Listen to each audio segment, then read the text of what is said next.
Back. George का hamster combat का code रहेगा, वो रहेगा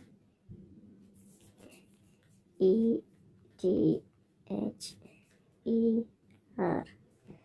चलिए इसको एंटर करें। ई के लिए आपको सबसे पहले एक डॉट लगाना होगा, फिर टी के लिए एक डैश, फिर एच के लिए dot dot dot dot dot dot dot dot. अब है ई के लिए फिर से डॉट। अब है आर के लिए dot dash dot dot dash dot. देखिए फ्रेंड्स, हो गया कोड क्रैक।